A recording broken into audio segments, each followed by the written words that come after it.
Awitan ko ang Ginoo, kay mahimayaon siya diha sa kadaugan. Kabayo karwahe, iyang gitambong ngadto sa dagat. Ang akong kusog, ug akong kaisog mao ang Ginoo, ug siyang akong manunubos. Siyang akong Dios, daigon ko siya.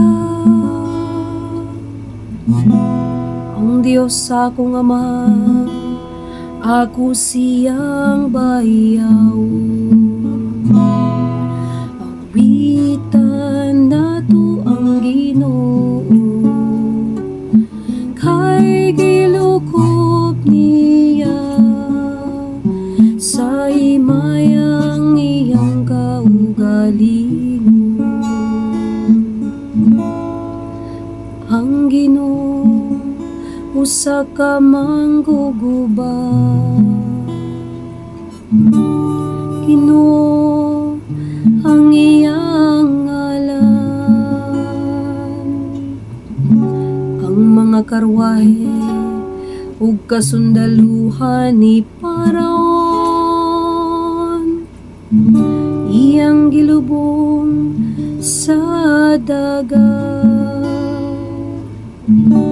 Ang mga kadakwan sa iyang mga punuan, nalumos didto sa dagat nga pula. Awitan nato ang Ginoo,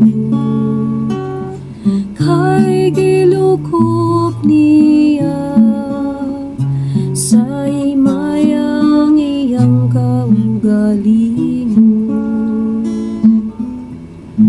Gitabunan sila sa mga tubig sa baha, nalundag sila ngadto sa kahiladman. Ingon ug usa ka bato ang imong tungkamot o Ginoo, bantugan diha sa gahom. Ang imong tungkamot o Ginoo, nakabungkag sa kaaway. Awitan nato ang Ginoo, kay gilukop niya sa himayang iyang kaugalingon. Kipasulod nimo ang katawhan nga imong gitubos, ug gitanom nimo sila diya sa bukid sa imong kabilin. Ang dapit din gihimo mo ang imong lingkuranan, ang sanktuaryo o Ginoo, nga gitukod sa imong mga kamot. Maghari ang Ginoo hangtod sa kahangturan. Awitan nato ang Ginoo,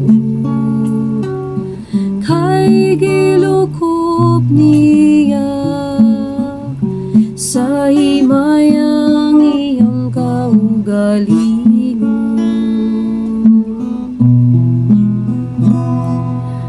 Awitan nato ang Ginoo, kay gilukop niya